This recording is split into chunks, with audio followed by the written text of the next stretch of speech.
So let's talk about like the leadership or management development. So you had mentioned at the very beginning helping somebody understand if they want to be a manager or to help them grow.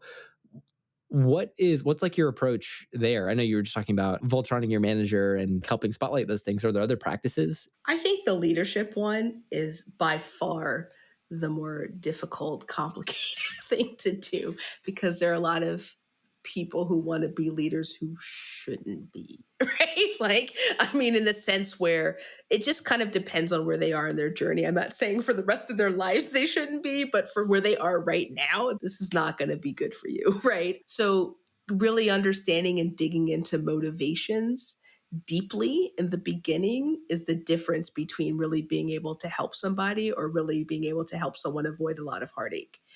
And what I mean is, I remember having a conversation with an engineer who wasn't on my team, was on a different team, but had come to talk to me, right? Because I Mhm. had this reputation as someone who grows people and was interested in pursuing a manager role. And I remember asking, okay, why do you want to be a manager? There was a litany of reasons and none of them were people. Oh Like man. not mentioned one time.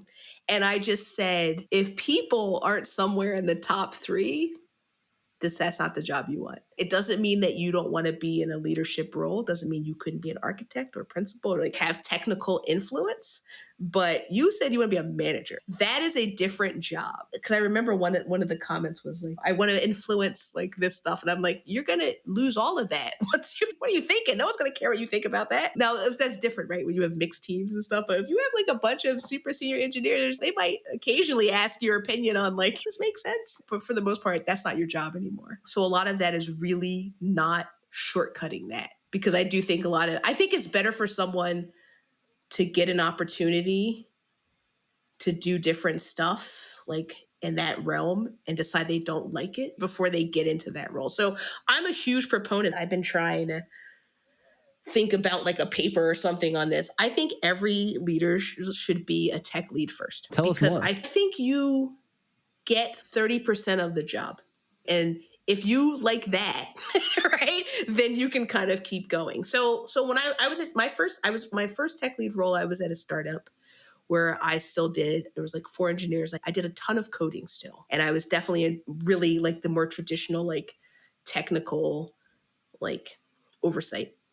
And then my second tech lead job, I was at Disney, which was significantly larger.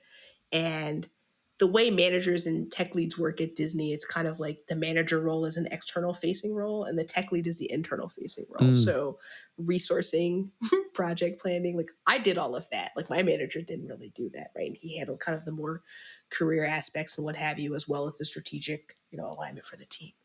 So, sitting down and so you're still dealing with people, right? Who's working on what? How are they proceeding? What should we prioritize? Like doing all of that stuff, but you're not also necessarily dealing with the this person's not performing. Like that's not all on you. This person should be fired or hired. So you get a little reprieve from that or you get support from that, but you still have responsibility. And I think a lot of people when they start dealing with personalities realize, "Oh, that's a lot." Because every person's different and everyone's motivated differently. And I think when you don't have an opportunity to work on that stuff, if the stakes are too high, like it's not just you're impacting, right? You're impacting other people's lives. I try to move very carefully through that. I think navigating people challenges is really hard. It's leverage very different part of the brain. And if someone does not have an innate curiosity about how people works, Yes, it's going to be really hard for that person to stay motivated and being able to navigate to a lot of new challenges. There's no ending to that. There are always going to be new people. There are always going to be new challenges. So I think the conversation you had with the person you mentioned have a transparent conversation about what being a manager looks like, what's your motivation, because neither party want the other person to do something that's something they're going to regret. for sure. I mean, it's a thing you can learn. That's kind of the other thing is everyone's kind of in a hurry. Maybe that's like because I'm on this side of this journey now as opposed to just starting out in my career. But I try to tell people I was an engineer for a long time before I became a manager. My last individual contributor roles as staff engineer. I coded for, 15 plus years. I was a tech lead for 5. I took a long time before I became a people manager. And a part of it was I just found people really challenging. They just weren't the kinds of problems I wanted to solve. And I didn't make that shift until the people challenges became more interesting than the technical challenges. Like at a certain point after 15 years, as I like to tell people, I solved all of the problems I was interested in solving. I didn't solve every computer problem, but like at a certain point in the day, I'm like, I take things out of the database and put things into the database. And I do this across 5 different languages and platforms. But at the end of the day, I take things out of the database.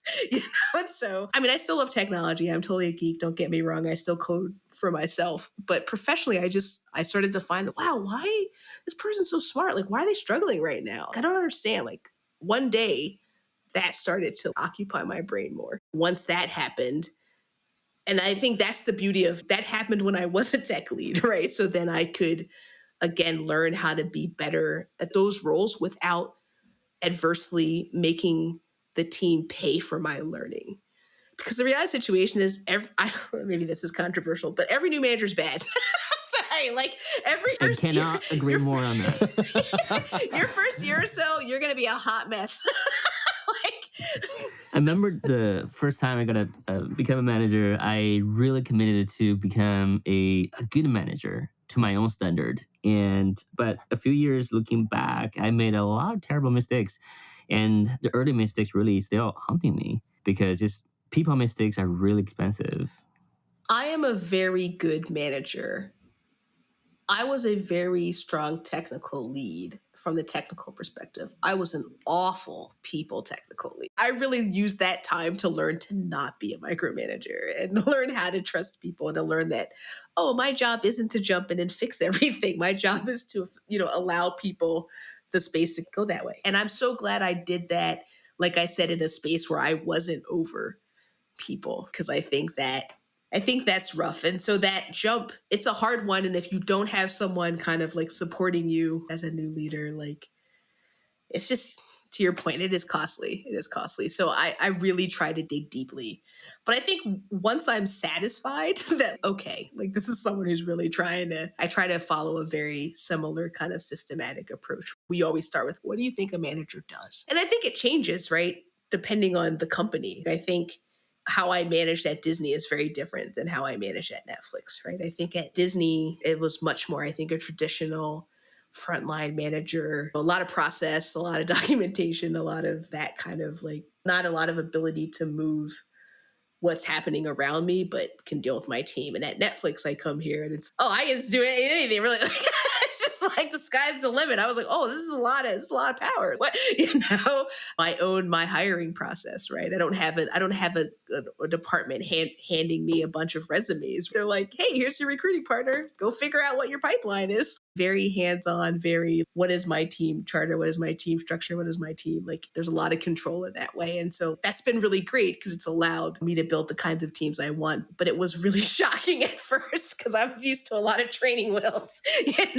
Ironically, I had 25 people reporting to me. I had 3 teams, 25 people when I was at Disney. And then when I came to Netflix, my first team, I ended up building up, but initially it was 7. And I remember them being like, oh, it's going to be 7 people. Is that okay? And I was like, wait, what? That sounds great.